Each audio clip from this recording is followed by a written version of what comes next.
So, good morning mga ka-PG. Ito yung pangalawang booking natin, ano. Ito yung nakakalito dito eh. Hindi ko alam na advance booking pala to. Biglang pumasok sa akin dito sa may Paranaque, no. At ayun na nga, oh. Wait until 5:30 AM, no. So, nandito na ako bago pa mag 4:40 yata yun. Nandito na ako. Kasi malapit lang naman siya sa akin eh. So, hindi ko alam na advance booking pala siya. Unang-una, nagtataka din ako nito. Bakit sobrang laki ng pamasahe? Galing lang ng May Rodriguez Street, malapit sa may duty free. Unang-una nagtaka talaga ako dito kasi ang laki ng pamasahe. 322 papunta lang ng Terminal 2. Yung pala advance booking siya. Nung tinawagan ko kasi hindi pa ready yung ano. Kasi may oras kasi pag advance booking eh. Yun ang problema kasi hindi ko alam na advance booking siya. Tinawagan ko bakit ang tagal. Siyempre nandito na ako eh. Kaso nung nakita ko, sinilip ko mamahiga yung booking. Advance booking pa pala to. Hanggang 5:30 anak ng tinapa kasi talaga to mga ganito eh. Dapat to may ano muna to. May advice muna kay Grab na okay ba sa atin na mag-wait ng ganyan. Hindi ko rin alam eh. Na advance booking pala, bigla na lang may pumasok na booking. Akala ko yung katulad ng regular na booking eh. Na pag dandong ka na sa location, within 5 minutes dapat nandyan na yung pasahero na pick up mo na, di ba? Na in transit mo na. Tawag ako ng tawag yung pasahero. Komportable siya na maghihintay sa kanya ng hanggang ganong oras. Visit na to. Dapat kasi may ano man lang din si Papa G. May warning man lang. Tawag sila na, sir, ano po yan, advance booking. Antay mo siya hanggang ganito. Willing po ba kayo mag-wait? Eh, paano kasi kung meron ka ng hinahabol, nagmamadali ka na, gusto mo nang makauwi, di ba? Yan pala, mag-aantay ka, may kakansilin mo yan. Masasayang yung booking. Dapat meron ganun. Meron paalala. Advance booking yan. Siguro to, may kumuha nito. Hindi kinaya ng oras niya. Kaya ako yung malapit, sa akin binato. Ang problema naman, wala akong idea na advance booking. Kasi naka-auto accept ako eh. Akala ko normal na booking lang. Tawag ako ng tawag sa pasahero, patantagal. Gusto ko na cancelin kanina pa eh. Sobrang nasa 5 minutes eh. Ano ba yan? So, at least nagkaroon ako ng dito. Aral, minsan dapat tignan din natin kung advance booking ba yung pumasok. Pero ang pinagtataka ko talaga, sobrang laki ng pamasahe. 322 galing nandito malapit sa Terminal 1. Sige, nandito na to eh. Charge to experience eh. Antayin na natin to. Nakalagay dito wait hanggang 5:15. Ang oras natin eksakto alas 5 pa lang. So wala pang alas 5, nandito na tayo. So halos 15 minutes na yata ako nag-antay dito. Natawa talaga ako eh. Buti sinilip ko kaya kakancelin ko na sana eh. Naisip ko baka advance booking to. Oo nga. Ay nako. Sige, antayin na lang muna natin mga ka-PG. Total may kunting oras lang naman. So ayan na-touchdown na natin yung ating pasahero dito sa Terminal 2. So ang oras pala natin ay 5:21 at naka 839 pa lang tayo, dalawang bookings. Alright, sana pasukan tayo dito sa Terminal 2. Try natin tong ikutan tong Terminal 2. May pasahero ba dito? Mukhang may mga pasahero naman naglalakad. Try natin ikutan dito. So yung araw pala natin ngayon guys ay linggo August 17, 2025 at sana makarami tayo ngayong araw. Lahat tayo makarami. Ingat tayo mga ka-PJ. Ingat tayo sa ating mga biyahe kung wala pa lang masyadong pasahero pa. Ayun Terminal 2. Kanina pa siguro naglabasan. Wala, 5:22 na eh. So wala pa mga ka-PJ. Mukhang tahimik pa yung Terminal 2. Ang gusto ko na naman ulit buksan yung aking saver Baka may kabagalan yung booking yan eh. Kunti pa lang yung pasahero. So ayan, walang pumasok sa atin mga ka-PJ. Paisa-isa kasi yung labas ng pasahero. So kumakaway na yung mga gwardya. Kanina pa tinakatambayan ng halos 5 minuto na tayo doon. So ikot muna tayo. Try natin umikot sa U-turn tayo doon unahan. Tapos ikot tayo pa Terminal 1 pag wala pa rin pumutok sa atin pagdating doon sa bago kumanan ng papuntang Terminal 1.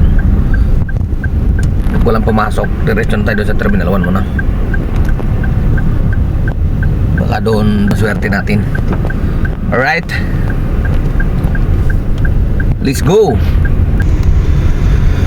So yan, wala pa rin talaga. Kumanan na tayo dito papuntang Terminal 1. Tapos pasok tayo doon ulit sa arrival ng Terminal 1. Pag wala pa rin doon pumasok, walang tao, balik tayo ulit tayo ng Terminal 2. Pag wala pa rin, labas na tayo dito. Kung wala talaga to, wala tayo swerte sa airport terminal. Ay naka, nakadalawa pa lang tayo. Nakadalawa pa lang.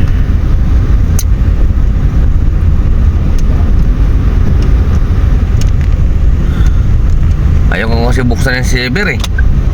Taka na yan. Buksan ko na kaya yung saver ko.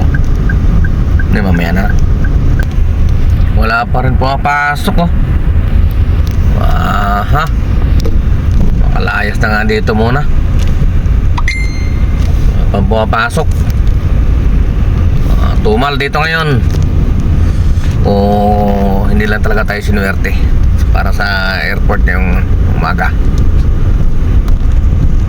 Diretso na muna tayo sa terminal to. Tapos labas.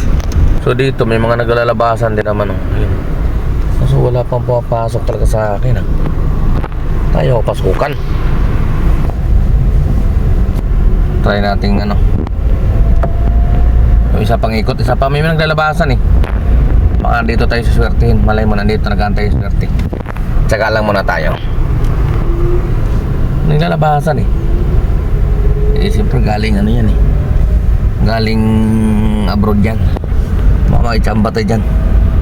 Ikot pa tayo, isa pa. Sus, pinagtyagaan natin dito sa Terminal 1. Nakuha natin Grand Terminal 3.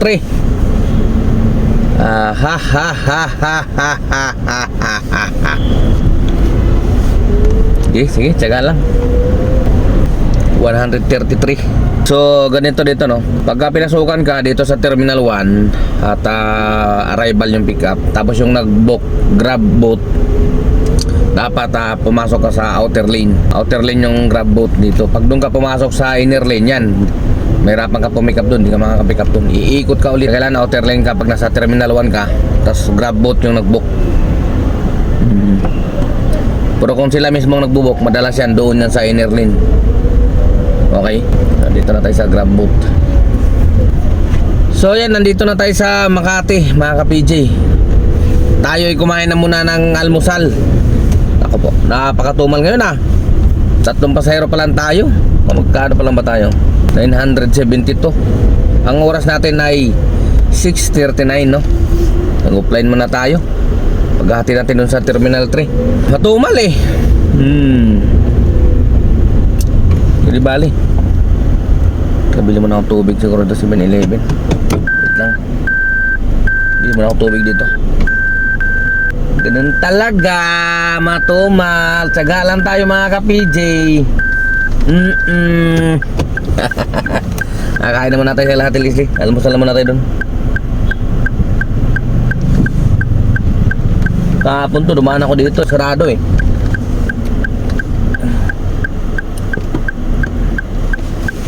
Ngayon mukhang-mukhang so, kita ko na dito sa 7-Eleven. So bili muna tayo ng tubig. Ang inumin, wala akong mainom na tubig. So tara, let's go mga ka-PJ. Meron tayong subscriber doon Meron tayong subscriber doon bumati sa atin. Nahuli tayo dito sa Cubao. Oh, yun ang kamerad. Tayo kakain daw siya. Sabay kami daw kakain ngayon. Ayun o. Ano na? Ayan na, bawa mo na. Kaya tayo. Tagal na mo kami pa. Kapala mo? Reniel, yung Reniel. yung Ivan ba yung nag-ano sa'yo? Ivan? Yo, Van Daniela, yung maalang sa ano. Ito si si Idol oh. Si ano? Ano ba na? Reniel? Reniel. Si Reniel. At nagkita rin kami dito sa Cubao. At kaganda, delivery pa ako ng pagkain. Toto! Ang lakas nito. Lintigin oh. Ilenggoy gini niya.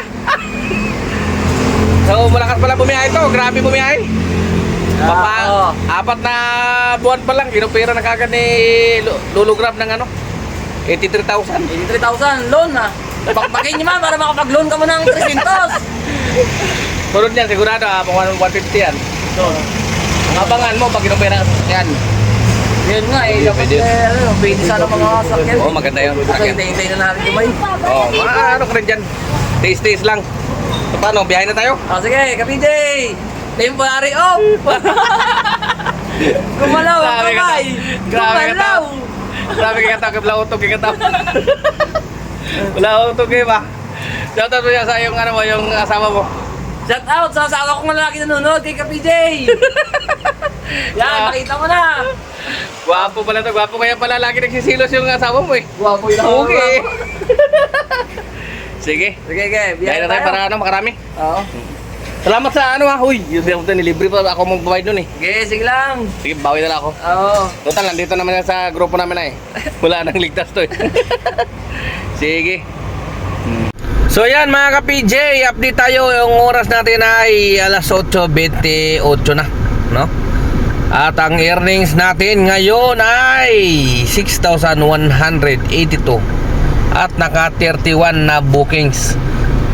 Tapos mayroon tayong good news mga ka-PJ. Nakuha din natin yung ating Saturday and Sunday na incentive bonus, you know?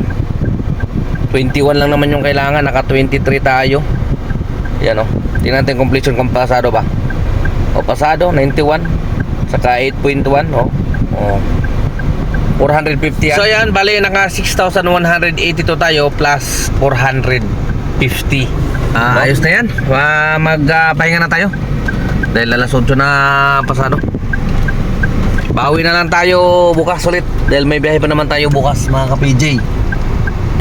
So ayan ano, nag-apply na tayo. Dahil papahinga na tayo. Pauwi na tayo doon sa ating ano, Baluarte no. At may bukas pa naman, Lunes bukas. Agahan ulit natin. Okay. So ayan, agahan ulit natin bukas no. Para maabot ulit natin yung ating kita. Perpikin natin tong isang linggo na to, 6 na araw. No, para makabawi tayo sa mga nakaraan na may mga absent tayo. So biyahe tayo bukas hanggang Martes. Okay. Tapos sa Miyerkules, yun naman yung araw natin ng ano, tutoy-tutoy. Higop tayo ng malamig na sabaw ng Bahal. Okay, so ito mga ka-PJ, nandito na ako sa Mandaluyong. Nag-apply na ako. Diretso na ako doon sa aking ano, pwesto sa may Makati. Alright. Dahil maulan natin pa naman ngayon. Sarap matulog ngayon. Hindi na ako magtatagal mga ka-PJ. Maraming salamat muli sa inyong panonood. So walang sawang suporta. At hindi rin ako magsasawang magpapasalamat sa inyo, ka-PJ nyo. Temporary sending off po na. Ingat mga ka-PJ, ingat. Siguro umira lang naman ang katamaran ng aking kamay. Gumalaw. Pero